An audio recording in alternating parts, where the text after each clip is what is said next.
नमस्कार। ये आकाशवाणी शिमला है। अब आप राजकुमारी चंदेल से प्रादेशिक समाचार सुनिए। आज के मुख्य समाचार।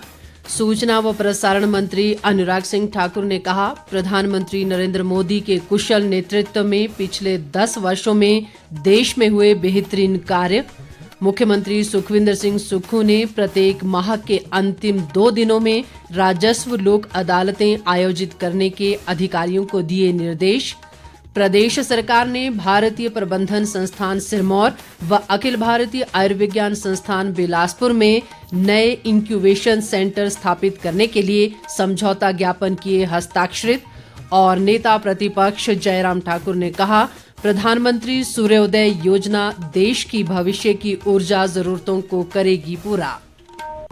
अब समाचार विस्तार से।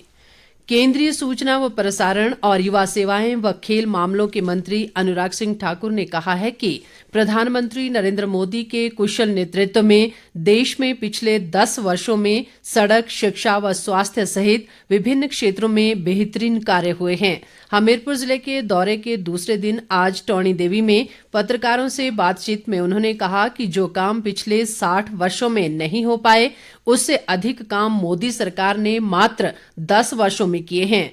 अनुराग सिंह ठाकुर ने कहा कि भारतीय जनता पार्टी का एक एक कार्यकर्ता सेवा व समर्पण भाव से काम करता है।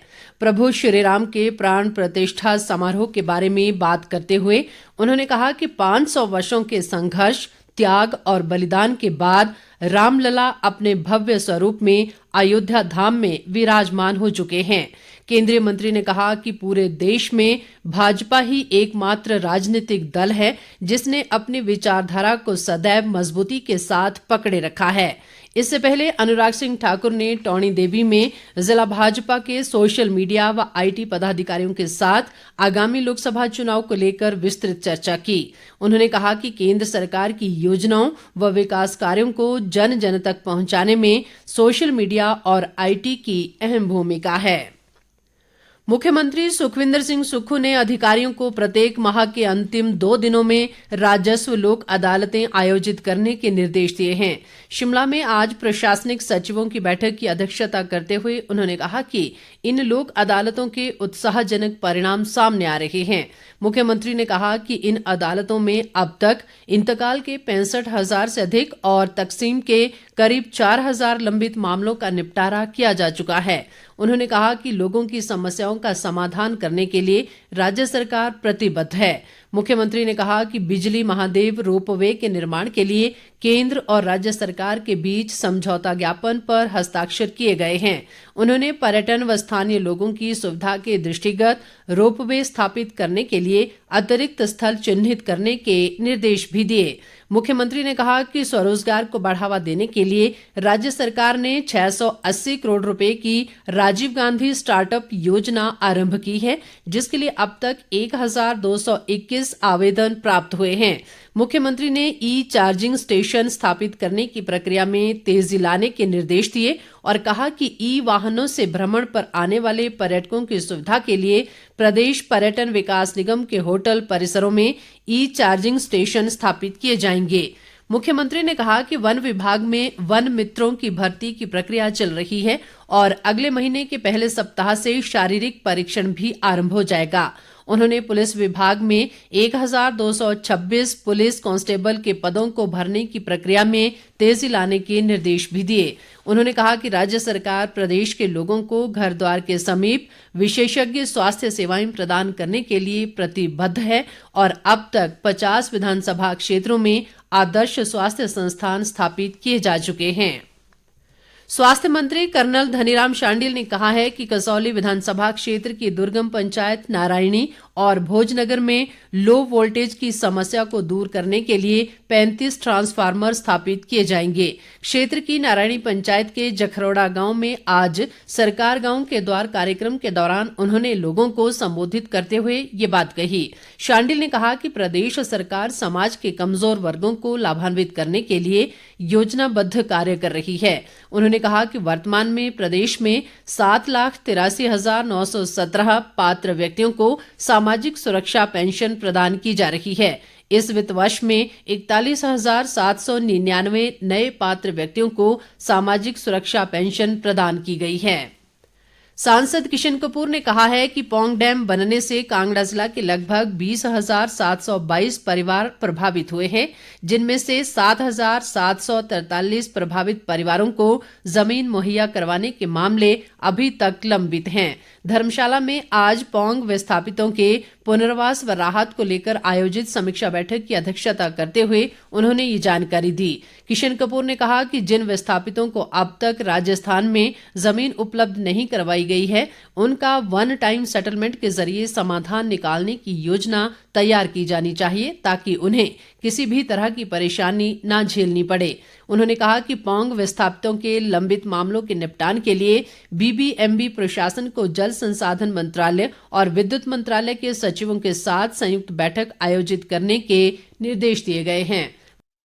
प्रदेश सरकार ने भारतीय प्रबंधन संस्थान सिरमौर और अखिल भारतीय आयुर्विज्ञान संस्थान एम्स बिलासपुर के साथ इन संस्थानों में नए इंक्यूबेशन सेंटर स्थापित करने के लिए आज शिमला में समझौता ज्ञापन हस्ताक्षरित किए।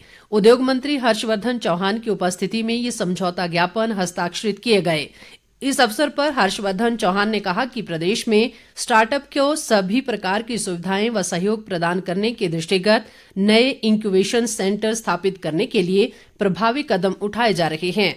उन्होंने कहा कि इससे प्रदेश में औद्योगिकीकरण के विस्तार के साथ साथ रोजगार के नए अवसर भी सृजित हो सकेंगे। उद्योग मंत्री ने कहा कि प्रदेश में अब इंक्यूबेशन केंद्रों की संख्या बढ़कर 14 हो गई है। उन्होंने कहा कि प्रदेश में स्थित प्रमुख संस्थानों में इंक्यूबेशन सेंटर स्थापित करने के लिए प्रोत्साहन प्रदान किया जा रहा है ताकि राज्य में नए उद्योगों और स्टार्टअप को बढ़ावा दिया जा सके। उन्होंने कहा कि प्रदेश सरकार उद्यमियों को निरंतर प्रोत्साहित कर रही है और क्षमता निर्माण व नवाचार को बढ़ावा देने के लिए आवश्यक सहयोग व व्यावसायिक परामर्श भी प्रदान किया जा रहा है।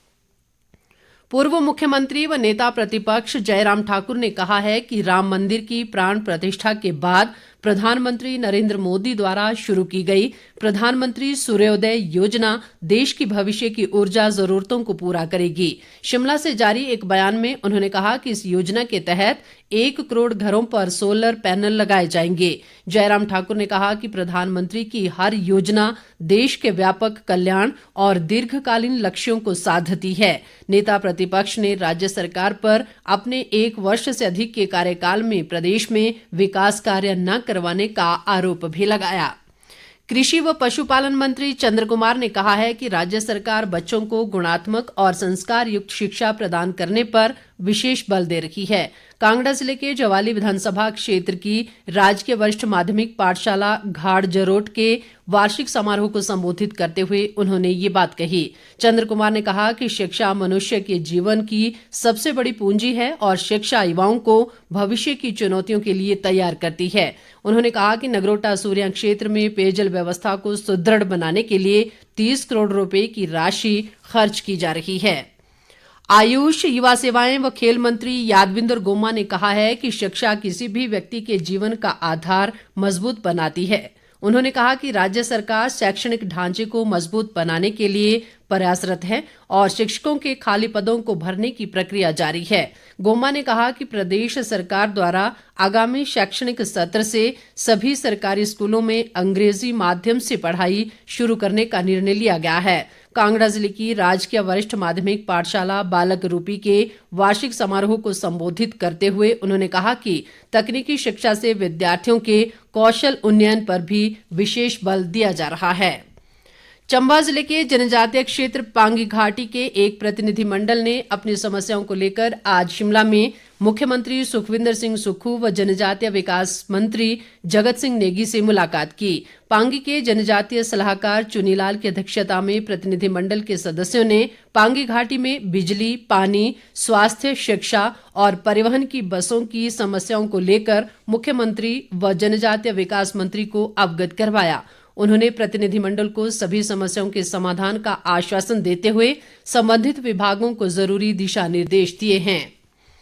विधानसभा उपाध्यक्ष विनय कुमार ने कहा है कि सरकार गांव के द्वार कार्यक्रम जन समस्याओं के निपटारे में कारगर सिद्ध हो रहा है। उन्होंने आज रेणुकाजी विधानसभा क्षेत्र की कमलाड़ पंचायत में सरकार गांव के द्वार कार्यक्रम की अध्यक्षता की। विनय कुमार ने कहा कि ददाहू बेचड़ का बाग सड़क के स्तरोन्नयन पर 20 करोड़ रुपए की राशि खर्च की जाएगी, जिससे क्षेत्र के हजारों लोग लाभान्वित होंगे। इस बीच विधानसभा उपाध्यक्ष ने राजकीय वरिष्ठ माध्यमिक पाठशाला कमलाड़ में आयोजित वार्षिक समारोह में भी शिरकत की। अंत में मुख्य समाचार एक बार फिर। सूचना व प्रसारण मंत्री अनुराग सिंह ठाकुर ने कहा, प्रधानमंत्री नरेंद्र मोदी के कुशल नेतृत्व में पिछले 10 वर्षों में देश में हुए बेहतरीन कार्य। मुख्यमंत्री सुखविंदर सिंह सुक्खू ने प्रत्येक माह के अंतिम 2 दिनों में राजस्व लोक अदालतें आयोजित करने के अधिकारियों को दिए निर्देश। प्रदेश सरकार ने भारतीय प्रबंधन संस्थान सिरमौर व अखिल भारतीय आयुर्विज्ञान संस्थान बिलासपुर में नए इंक्यूबेशन सेंटर स्थापित करने के लिए समझौता ज्ञापन किए हस्ताक्षरित। और नेता प्रतिपक्ष जयराम ठाकुर ने कहा, प्रधानमंत्री सूर्योदय योजना देश की भविष्य की ऊर्जा जरूरतों को करेगी पूरा। इसके साथ ही ये समाचार बुलेटिन समाप्त हुआ। नमस्कार।